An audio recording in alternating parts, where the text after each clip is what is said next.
Hello students. Now in this video we will see next point, that is coefficient of coupling between two circuits or two coils. Very simple concept. Now what is mean by coefficient of coupling? Symbolic presentation is K. Symbolically कसा दाखवला जातो? K दाखवतात. Now what is coefficient of coupling? Basically it is a measure of part flux किंवा portion flux that reaches coil 2 which is in the vicinity of coil 1. साध्या भाषेत सांगायचं म्हणजे coil 1 आणि कॉइल 2 जवळजवळ ठेवलेले आहेत. कॉइल 1 मधनं जे करंट पास होत आहे त्याच्यामुळे मॅग्नेटिक फ्लक्स तयार झालेलं आहे आणि त्यातलं किती मॅग्नेटिक फ्लक्स हे कॉइल 2 पर्यंत पोहोचतंय हे म्हणजे त्याचा काय झाला कोएफिशिएंट ऑफ कपलिंग. परत एकदा ऐका.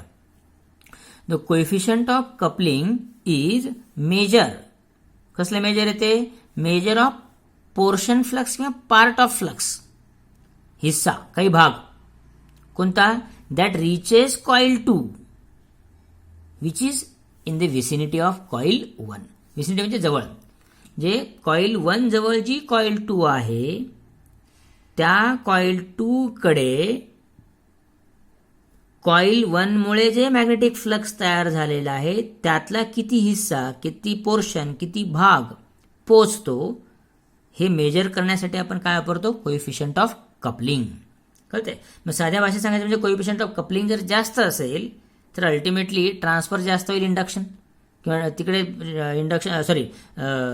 मॅग्नेटिक फ्लक्स जास्त पोहोचेल तिथपर्यंत, त्यामुळे इंडक्शन जास्त ट्रान्सफर होईल, त्यामुळे म्युच्युअल इंडक्शन कसं असेल?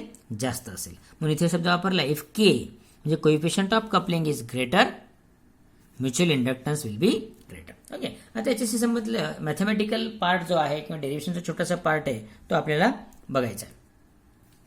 Now see, mutual inductance is directly proportional to what? E21 म्हणजे काय? Magnetic flux EMF induced produced in second coil due to change in magnetic flux produced first coil, असं त्याचा अर्थ झाला. हे बघा, E21 चा अर्थ काय? EMF induced in second coil due to change in magnetic flux produced due to first coil. Okay. म्हणून बघा, where E21 is the EMF induced in coil 2 due to part of magnetic flux from coil 1 reaching to coil 2. Okay. But E21 म्हणजे आपल्याला माहिती आहे EMF induce जे असतं हे कोणाला प्रपोर्शनल असतं? नंबर ऑफ टर्न्स आणि magnetic flux. So that is what? N2 into EMF induce कोणामध्ये काढतोय आपण? सेकंड कॉइलमध्ये. त्यामुळे नंबर ऑफ टर्न्स कोणाच्या घेणार? सेकंड कॉइलच्या. त्या किती कन्सिडर केलेल्या असतात? N2. हे कंटिन्यू आर्टिकल असल्यामुळे मागच्याशी संबंधित पार्ट आहे. सो सेकंड कॉइलचे टर्न्स किती घेतलेले आहेत आपण? N2 इंटू मॅग्नेटिक फ्लक्स कोणामुळे चेंज झालेला आहे? पहिल्या coil. So part of magnetic flux reaching coil 2 from coil 1 ते किती आहे समजा? Φ1. विथ कॉन्स्टंट घेतला तर K∅1. So E21 is proportional to N2 K∅1.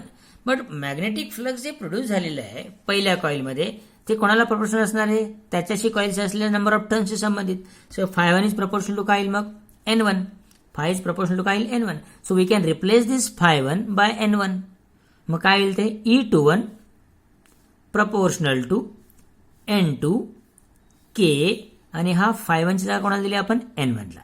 So E21 proportional to N2 K N1. हेच कसं लिहिणार? E21 proportional to K N1 N2 equation 2. याला आपण इक्वेशन 1 म्हटलेलं आहे समजा. हे equation 2. But from concept of self inductance मागच्या आर्टिकलमध्ये आपण शिकलोय self inductance is directly proportional to N². आठवत असेल तुम्हाला. आणि D² पण होतं बघा ते. त्यातला आपण फक्त एकच पार्ट घेतला नंबर ऑफ टर्न्सशी संबंधित. L is proportional to N². उलट पण लिहू शकतो N² is proportional to L. N² is proportional to L. Square root जर घेतलं तर N आणि हा square root of L. So N is proportional to square root of L. ह्या कन्सेप्टचा वापर करून इथे लिहायचं आपल्याला. मग E21 प्रपोर्शनल टू बघा E21 प्रपोर्शनल. आता K तसाच ठेवला. N1 बद्दल काय येईल तुमचा? इथे बघा N1 L1 N2 L2 इथे लिहून ठेवलेले बघा. N1 L1 N2 L2 एकत्र केलं तर काय होईल N1 N2 म्हणजे काय square root of L1 square root of L2 म्हणजे दोघांना सेपरेट टाकण्यापेक्षा आपण एकत्र केला square root of L1 L2 मग हे N1 N2 is equal to काय तयार झालं square root of L1 L2 इथे टाकलं मी ते मग काय होईल ते बघा E21 प्रपोर्शनल टू K आणि N1 N2 बद्दल काय टाकले मी N1 N2 square root of L1 L2 हे बघा square root of L1 L2 so E21 हा कॉन्स्टंट प्रपोर्शनली कॉन्स्टंट आणि हा कॉन्स्टंट मी परत एक नवीन कॉन्स्टंट त्याचं परत नाव ठेवलं केच E21 is equal to K square root of L1 L2 but तुम्ही जर इक्वेशन 1 बघितलं E21 इज इक्वल टू काय तुमचा M E21 चं काय व्हॅल्यू आहे M किंवा proportion M is proportion to E21 M constant 1 असेल तर M is equal to E21 म्हणजे E21 इज इक्वल टू काय आला M E21 ची व्हॅल्यू मी काय टाकू शकतो M is equal to K square root of L1 L2 actually हा एक फॉर्म्युला महत्वाचा फॉर्म्युला मानला जातो M is equal to this one K this ना जनरली K ची जी व्हॅल्यू असते ती कशी असते लेस दॅन 1 असते समजा K जर 1 असेल तर काय होईल तुमचं मग समजा K जर 1 असेल तर हा 1 झाला म्हणजे M इज इक्वल टू काय आलं root L1 L2 M is equal to काय आलं तुमचा रूट L1 L2 बरं आता जेव्हा M is equal to root L1 L2 येतं तेव्हा दोन्ही कॉइल्स कशा मानल्या जातात परफेक्टली कपल्ड म्हणजे if K is equal to 1 if K is equal to 1 the two coils be perfectly coupled M is equal to square root of L1 L2 आता याच्या काही केसेस आपल्याला बघायचे आहेत suppose if K is greater than 0.5 इथे एक minute दाखवतो तुम्हाला डायरेक्ट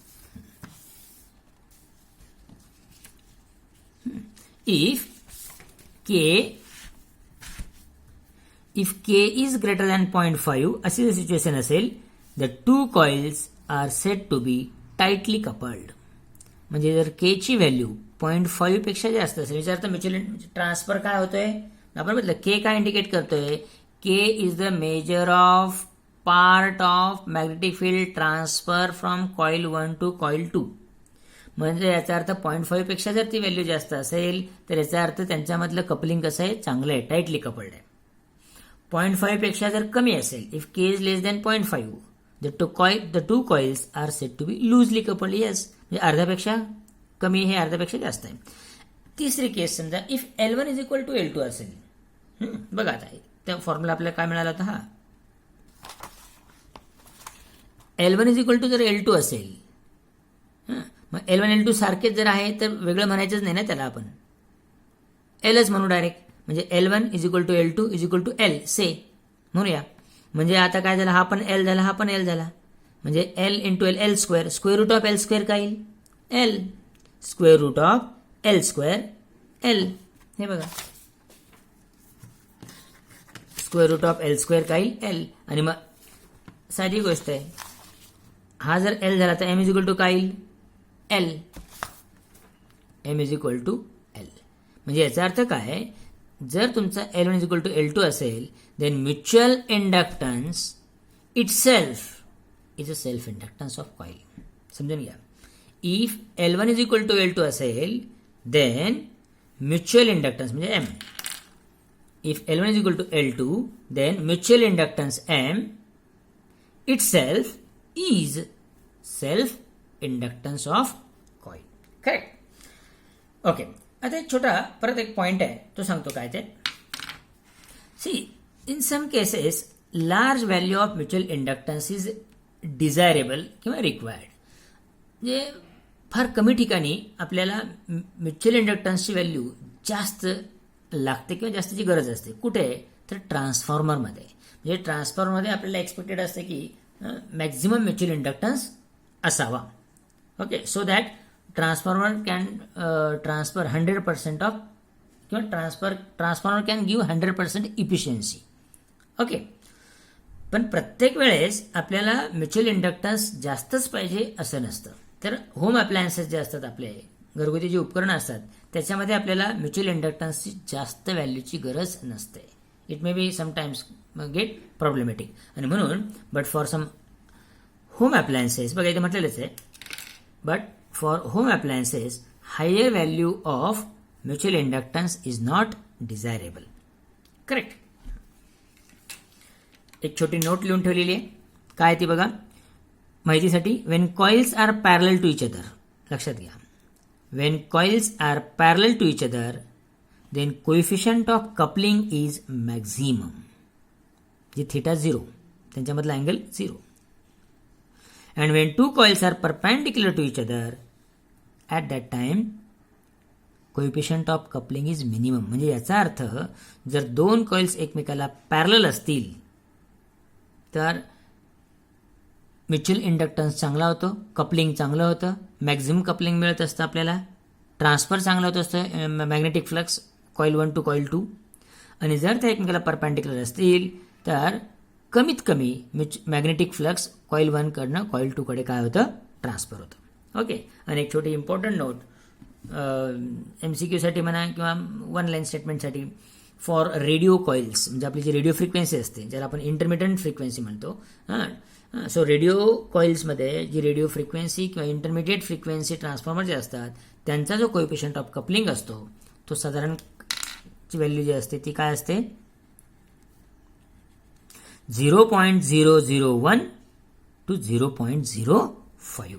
हे MCQ साठी लक्षात ठेवा तुम्ही. So coefficient of coupling lies between 0.001 to 0.05 for radio coils, म्हणजे रेडिओ फ्रिक्वेन्सी ज्याला आपण काय म्हणतो इंटरमिडिएट फ्रिक्वेन्सी ट्रान्सफॉर्मर. ओके. ठीक. पुढच्या व्हिडिओमध्ये आपण नवीन आर्टिकल सुरू करू ट्रान्सफॉर्मर. ओके.